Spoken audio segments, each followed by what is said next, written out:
Halo semuanya, welcome back to my channel. Nama saya Juno. Hari ini saya akan membahas kebaikan sesungguhnya yang ada di dalam jalan kebenaran.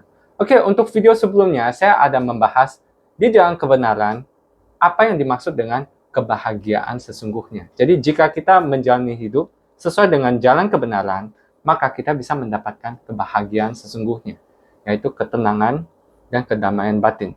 Oke, ini bisa dilihat di video sebelumnya untuk penjelasan yang lebih lengkap. Oke, dari sini supaya kita bisa mendapatkan kebahagiaan yang sesungguhnya, of course kita harus dalam kondisi baik. Jadi kebaikan sesungguhnya yang bisa mendapatkan kebahagiaan sesungguhnya. Oke, sebelum saya jelaskan kebaikan sesungguhnya itu apa, ini saya perlu informasikan, maksudnya saya sharing. Oke, sebenarnya kalau kita tidak ada jalan kebenaran yang bisa diterima oleh semua orang, jadi istilahnya itu kebaikan itu menjadi relatif. Bisa saja menurut saya ini baik, tapi menurut orang lain belum tentu itu baik. Orang lain merasa itu baik, tapi menurut saya belum tentu itu baik. Itu jadinya ada semacam konflik yang membuat kita merasa, yang penting baik bagi saya, tapi I don't care about your opinion. Kayak gitu. Tapi actually, jika kita ada kebaikan yang bisa diterima oleh semuanya, jadi semua orang bisa tahu, oke, ini baik, ujung-ujungnya baik, kayak gitu. Dan saya bisa akuin, oke, fine, itu saya terima. Jadi otomatis apa? Otomatis walaupun ada konflik dari segi caranya, tetapi dua pihak pun juga setujui itu cara yang mencapai kebaikan sesungguhnya. Jadi di jalan kebenaran, selain menginformasikan kebahagiaan sesungguhnya itu apa, di jalan kebenaran juga perlu ada menginformasikan kebaikan sesungguhnya supaya kita bisa mendapatkan kebahagiaan. Di sini sebelum saya ceritain untuk penonton yang baru, ini saya ingin mengatakan jalan kebenaran yang saya akan ngomong itu berdasarkan opini saya. Opini saya terhadap jalan kebenaran ini berdasarkan saya nonton video-video filsafat, saya pelajari dari segi agama-agama, dan saya membuat kesimpulan. Of course dari ngobrol sama orang yang lebih ngerti tentang makna kehidupan ini segala macam. Saya membuat satu kesimpulan yang menurut saya jalan kebenaran yang bisa diterima oleh semua orang. Jadi di sini jalan kebenaran harus ada dua, satu kebaikan supaya kita bisa mendapatkan kebahagiaan.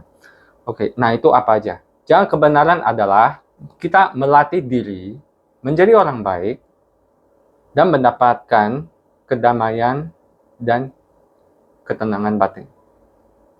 Dan membantu orang lain supaya mereka bisa melatih diri menjadi orang baik dan mendapatkan ketenangan dan kedamaian batin. Jadi ini ada bagi beberapa part. Jadi kebaikan sesungguhnya itu terlihat di mana aja. Saya bahas tentang orang baik dulu.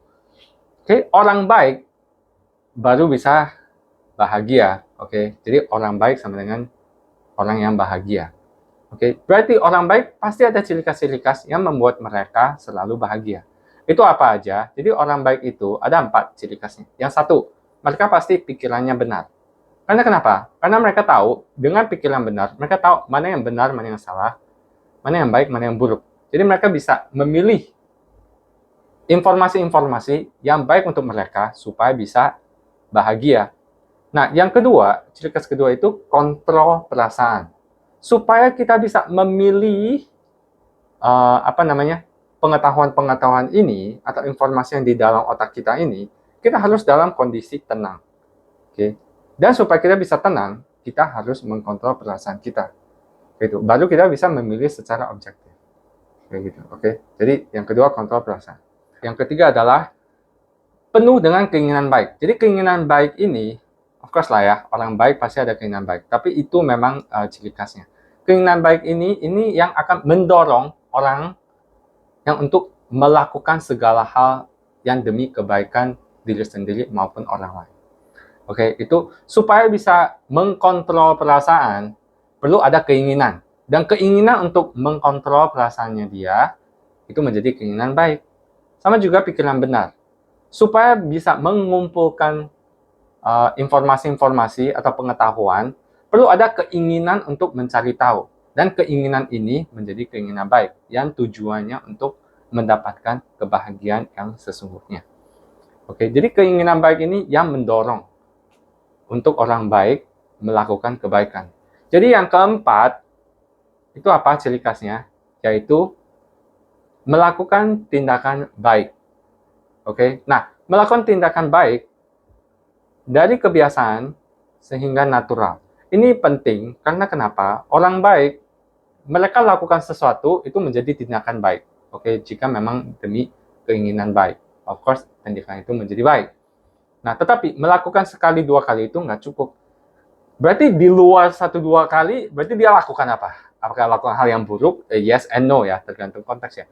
Tetapi orang yang baik selalu berusaha untuk membuat diri sendiri melakukan tindakan baik di setiap saat. Dan jika memberanikan diri, dia lakukan itu terus-menerus, jadi kebiasaan sehingga natural. Jadi tiap kali muncul satu situasi, keinginan baik yang mendorong mereka untuk melakukan tindakan baik. Itu udah secara natural. Inilah ciri khas yang menjadi orang baik. Otomatis hal-hal yang buruk, orang baik tidak akan lakukan. Karena mereka udah kebiasaan melakukan kebaikan untuk diri sendiri maupun orang lain secara internal dan eksternal. It becomes part of them. Jadi supaya bisa mencapai ciri khas orang baik ini, kita harus melakukan apa? Di jalan kebenaran itu mengatakan melatih diri. Jadi cuman dengan melatih diri, baru kita bisa menjadi orang baik. Tapi kita melatih apa aja? Kita melatih pikiran kita penuh dengan kesadaran, oke? Hati kita penuh dengan cinta, dan tindakan kita penuh dengan keberanian. Oke, sebelum saya lanjut ya, actually kalau jika memang mau tahu full explanation tentang melatih diri, itu bisa klik link di atas, oke, atau maupun di deskripsi.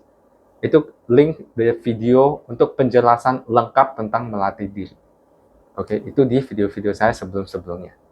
Ya, oke. Jadi dari sini saya kasih kesimpulannya ya, a brief summary, oke. Jika pikiran kita penuh dengan kesadaran, maka kita sadar bahwa pengetahuan kita cukup atau tidak untuk menjadi pikiran benar. Atau kita sadar bahwa dengan pengetahuan saat ini yang saya ada sekarang, apakah ini benar untuk konteks ini? Dan dengan pikiran sadar, kita sadar, maka kita mau kontrol perasaan. Kita sadar, maka kita bisa mengkontrol perasaan. Untuk mengkontrol perasaan, membutuhkan kesadaran tinggi. Nah, kayak gitu. Oke? Nah, next. Cinta ini, hati kita penuh dengan cinta, membuat kita penuh dengan keinginan baik. Karena dengan cinta, itu akan segala kebaikan akan dilakukan, segala hal yang buruk tidak akan dilakukan. Jadi keinginan buruk apakah bisa masuk ke dalam hati kita? Of course, tidak bisa. Karena hati kita udah penuh dengan cinta. Jadi ini pun juga perlu dilatih. Oke?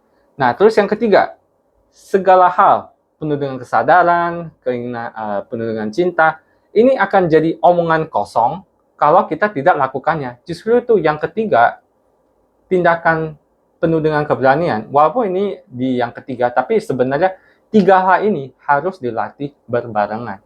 Karena supaya kita bisa pikirannya benar, kita mau sadar diri, perlu ada tindakan membuat kita sadar diri dong.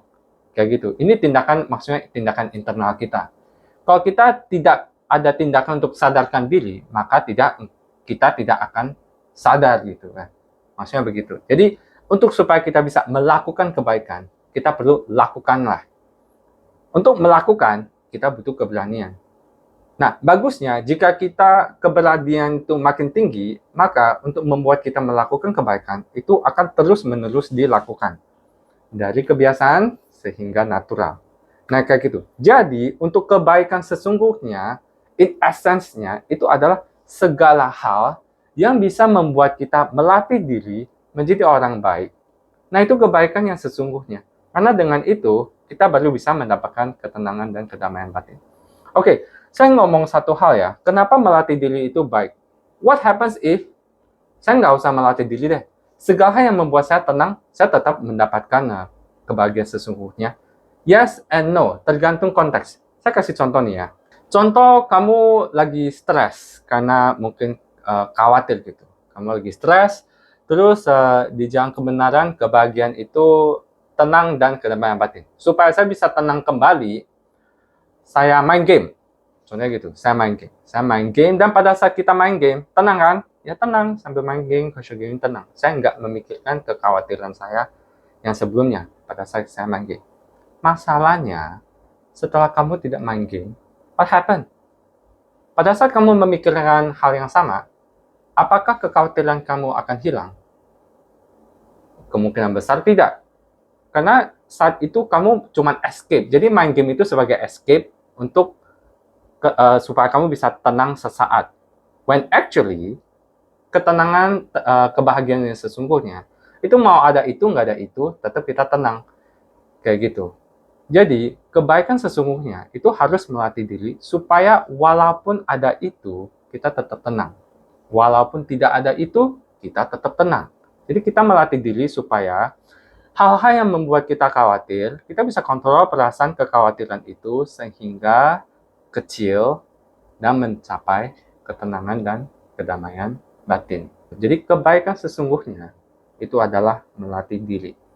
Oke, lalu kita juga perlu membantu orang lain melakukan hal yang sama. Jadi selain kebaikan sesungguhnya terhadap diri sendiri, yang kedua itu adalah kita juga membantu orang lain supaya mereka bisa melatih diri. Itu juga kebaikan terhadap orang lain. So, jika sendiri, kita perlu berbuat baik terhadap diri sendiri. Jika ada hubungan dengan orang lain atas tindakan kita perlu memikirkan kebaikannya mereka. Supaya mereka bisa tenang dengan tindakan kita pun juga bisa tenang, karena memang kita ingin lakukan tersebut. Jadi tindakan kita ini, jika ada hubungan dengan orang lain, maupun secara langsung atau tidak langsung, kalau udah hubungan sama orang lain, kita harus melakukan demi kebaikannya mereka. Supaya bisa melakukan demi kebaikannya mereka, kita sendiri harus baik dulu. Kita harus puas dulu, kita harus bahagia dulu. Baru kita bisa memikirkan demi kebaikannya mereka. Otomatis, orang baik pasti melakukan hal demi kebaikan orang lain. Dan melakukan demi kebaikan orang lain, itu sama dengan melakukan demi kebaikan diri sendiri. Ngerti kan linknya kan? Nah, kayak gitu. Oke? Nah, jadi di dalam kontribusi, untuk demi kebaikan, kita kontribusilah ketenangan terhadap mereka. Orang lain pun juga sama. Jika mereka menjalani jalan kebenaran, mereka pun juga kontribusi ketenangannya terhadap kita sendiri. Jadi kalau semua orang menjalani hidup sesuai dengan jalan kebenaran, apa yang mereka lakukan, saya happy. Apa yang saya lakukan, mereka pun juga happy. Nah, kayak gitu, oke? Jadi, apa yang mereka ngomong tidak masuk ke dalam hati, saya tetap demi kebaikan saya diri sendiri, cintailah diri saya sendiri, saya tidak akan emosi. Otomatis apa? Otomatis apakah saya akan emosi sama dia? Ya otomatis enggak, karena saya cinta diri sendiri, saya pun juga cinta dia gitu. Ya, jadi di jalan kebenaran itu udah menandakan dua hal. Kebaikan sesungguhnya sama kebahagiaan sesungguhnya. Jadi jika kita jalani hidup sesuai dengan jalan kebenaran, kita akan mendapatkan kebaikan sesungguhnya dan kebahagiaan sesungguhnya. Saya harap dengan penjelasan yang hari ini itu cukup untuk mendorong kita menjadi orang baik dan mendapatkan kebahagiaan yang sesungguhnya. Oke, untuk next video berikutnya, saya akan membahas cara kita mengaplikasikan di jalan kebenaran ini ke dalam hidup-hidup kita itu bagaimana. Karena terus terang, beda-beda area, beda-beda negara, itu mungkin tradisinya beda-beda, culture-nya beda-beda, pola pikirnya beda-beda, bahkan ras pun juga sama. Bahkan mungkin neighborhood, di satu tempat neighborhood-nya berbeda, pemikirannya pun juga berbeda. Masing-masing family juga ada beda-bedanya pola pikir. Jadi cara kita yang melakukan kebaikan untuk semua orang bagaimana sih? Kayak gitu. Itulah yang saya akan membahas di video berikutnya. So, I hope dengan video kali ini bisa bermanfaat kepada kalian, dan semoga kita semuanya bisa menjadi orang baik and stay happy always. Goodbye. Orang lain itu bukan cuma di sekitar kita, tapi juga termasuk yang perlakuan kita yang kena dampak atau perlakuan mereka yang kita kena dampak.